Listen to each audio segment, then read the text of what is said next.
Hey audio listener, welcome to Jacob's Lab, an Avenue Studios production. Check out our Patreon and Locals community for exclusive content, access to our private Discord, and so much more. And don't forget to review our podcast to help spread the word. And now, let's dive into the adventure.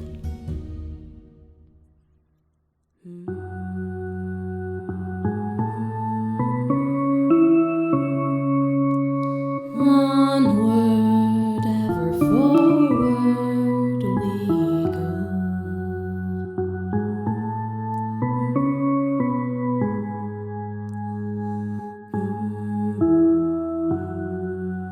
Hello, listeners. Welcome to Jacob's Laboratory, an open legend tabletop RPG podcast from Avenue Studios. I am Jacob, the legend master of this crazy adventure. Thank you so much for giving this story a listen. Here is my wife to tell you a little bit about the setting and situation.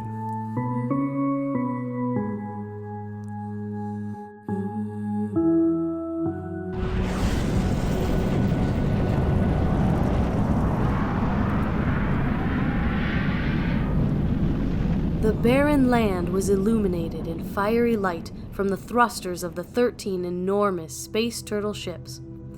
With no hope of reclaiming the once lush Earth from the destructive war with the aliens, it was time to make the difficult choice to leave that nuclear wasteland behind. These vile aliens had appeared without warning almost 50 years ago in their living hive ships and instantly began feasting on human lives. Humans were the easiest prey to obtain. They quickly invaded, infecting Earth's major cities first, and attacking all living creatures to feast upon, wreaking chaos worldwide. Most people call these creatures Ravagers. Because of the brutal attacks from the Ravagers, all surviving humans flocked into one major city to better defend each other. This last city became known as Svoboda, and people came there for the hope of a solution to continue human life. It quickly became apparent that the best option was to find a way to escape beyond planet Earth. After a final battle that completely annihilated the invading Ravagers, but also caused intense nuclear radiations in many areas, the sustainability of Earth was ruined, along with its moon being destroyed in the process. Remaining scientists frantically searched for a way to protect human life, in hopes that a planet containing an oxygen-rich atmosphere would be discovered. Space station-type ships were designed and created even before a destination was determined. Once a suitable planet was discovered, 13 huge space turtle ships were prepared to take off. As these turtle ships departed, the once thriving Earth became abandoned by humanity for the goal of a potential life-supporting planet. For 24.5 years, people dwelled on these space ships. The carefully designed space settlement ships were made to be shaped much like a giant sea turtle, which could house up to 5,000 people. Where the shell would be on top, there is a layer of solar panels to absorb the UV rays. These UV rays are essential for powering each ship and storing backup energy, but they were also used for growing plants to feed the many people. Underneath the dome of the solar panel shell is a massive opened area with a land-like setting where the population of each ship works and plays as if it was a day on Earth. It is common to see vegetables of all kinds growing, along with some livestock grazing in their pens. These ships were intentionally created with the essentialness of people working with the plants and with the animals in order to survive. They were specifically designed this way in order to avoid becoming like the horrible tale of WALL-E. Directly under that land layer is the living quarters. Each ship has a community that is formed by 100 individual pods, which are connected by enclosed walkways. This below-deck section houses multiple people into one group of up to 50 people per pod. Related families were kept together, but most people were simply assigned to live within a pod. They had to learn to work together to keep their pod ready for the landing. The intention is that these pods, when they land, are supposed to be the group's first living station, as well as be their place of business. Pod families enjoyed customizing their pods as they flew along. These pods were specifically and carefully designed to be a place of safety. Each pod had its own life support systems, which allows it to handle an emergency situation.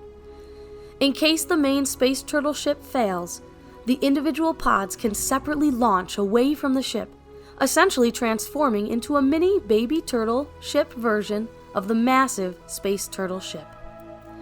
A respected position in every pod was the pod guardian. This role includes preparing the group in survival and combat for the upcoming landing.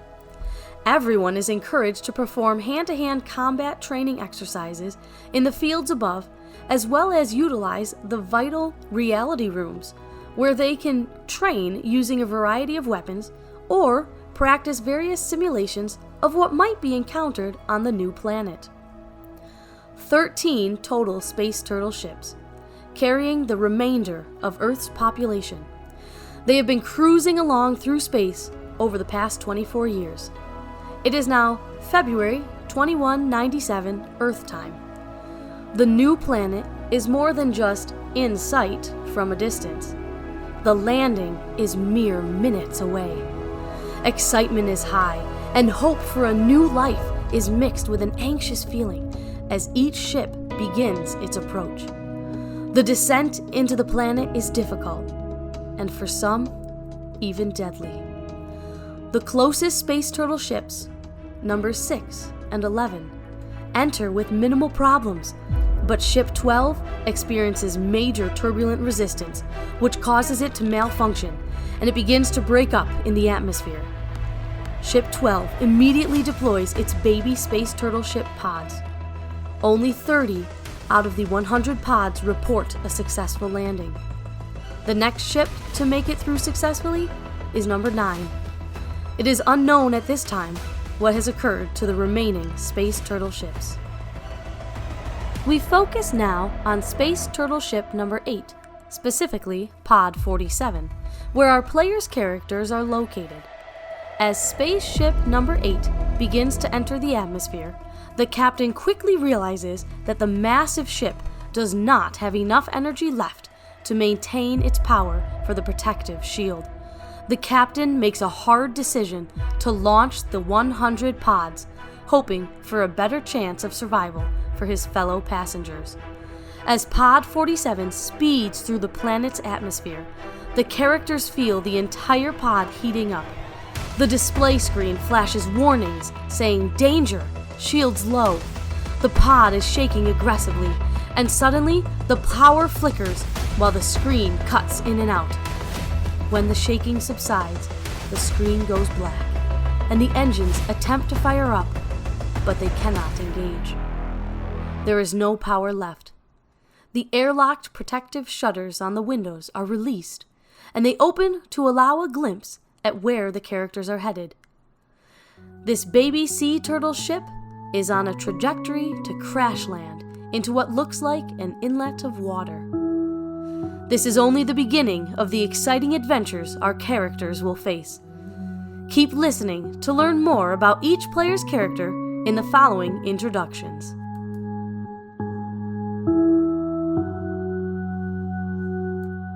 Hey everybody, I'm Dan Stacy, and I am the Legend Master for another Open Legend actual play we do on Avenue Studios called Bomb Squad, so check that out if you're looking for more Open Legend actual play. But for Jake's Lab, I am very excited to be a player and run a fun Ranger archetype character in this world. Super excited. Thank you, Jake, for running this game. And speaking of my character... Здравствуйте. Меня зовут 𝒂𝒐𝒏𝒄𝒂 𝑪𝒊𝒕𝒚. Я сторож 47-й капсулы. Приятно познакомиться.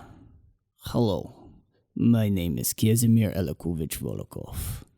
So Casimir, my character, is ex-Spetsnaz Special Forces and from the Ravager War, born and raised in Russia. He has some Asian descent as well. So he's got a darker Asian skin tone, dark brown eyes, but a very strong Slavic jaw and skeletal structure. He's older now, in his late 40s, so he's starting to get a little white in his very dark brown, almost black hair, and a little bit of stubble that he usually keeps. Not terribly tall, 5'8", 5'9", but strong, broad-shouldered. And he's survived the Ravager Wars. He has survived in the wilderness of Siberia for many years and found his way through chance meetings with different people to this ship. And during that, he lost his arm and a leg. So he also has a biotechnical prosthetics for his right arm and right leg, which he never likes to upgrade because it reminds him of his past. And yeah, that pretty much sums him up. His main stat is agility, and he's got a little prescience. Those are his two little special things, and we'll see how that plays out. I'm very excited to play. Hi, everyone.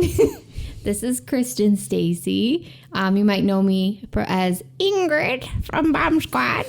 And this time I'm going to be playing a character called Cassidy. And, C4S5, Cass for short. And she's actually an android. And she's a cleric kind of character. So she's got creation, she's got might, she's got cattle prod because she lived on a ranch kind of thing. So, and yeah, she's ready to talk to animals and hit people with a cattle prod. Yeah. And we look forward to that zapping experience. And to our newcomer of the group, Katie. Hello, everybody. My name is Katie, and this is only my second character that I have created, and I'm very excited to be moving in here. I will be playing a loner, a law enforcement person on these ships in Jake's universe. And I'm very excited that this is definitely a paladin of sorts, but since we're in space, we have a space paladin. And when you have something like that, you must create something new. So we have a spaladin. And so Galen Rowe will be the sort of straight and narrow type of Girl Scout. She's got lots of agility, fortitude, protection, learning, and some other fun attributes along the way. She comes from a moon colony, though she does represent in her heritage many, many countries of Earth, Korean, Brazilian, Syrian, Greek. And so it's going to be really cool to see how her character comes through. And I think she is going to have some sort of accent. Hello, my name is Galen Rowe. I come from ship 8.71, and I will be joining you today in 47 because I hear you need a little bit of help with your pod guardian team. So thank you for having me. Awesome. Freaking love that accent. That's good. It's good. That was good. Also, another character in our story is a mysterious engineer named Harvester, played by my good friend Anthony. You'll just have to listen to see what shenanigans he is up to. That is the beginning of the adventure for these survivors. Thank you for joining us today, and if you enjoyed this, check out some of our other podcasts and YouTube videos produced from Avenue Studios. Thank you again.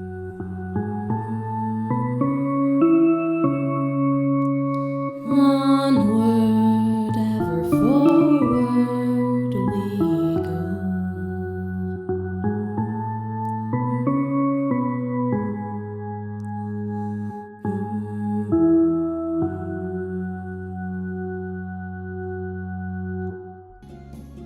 This has been another fantastical episode of Jacob's Lab, an Avenue Studios production. Do give us a review on your podcast app of choice to help spread the word. You can further support us and become a part of the ever-growing forest known as Avenue Studios by joining our Patreon or Locals community. Doing so will not only help us to continue creating high-quality content, but you will also gain access to bonus content and our private Discord, where you can chat with us, play games, watch movies, and so much more. Don't forget to check our podcast description for the music and ambience that we use, and thank you so very much for joining the adventure, and we will see you next time.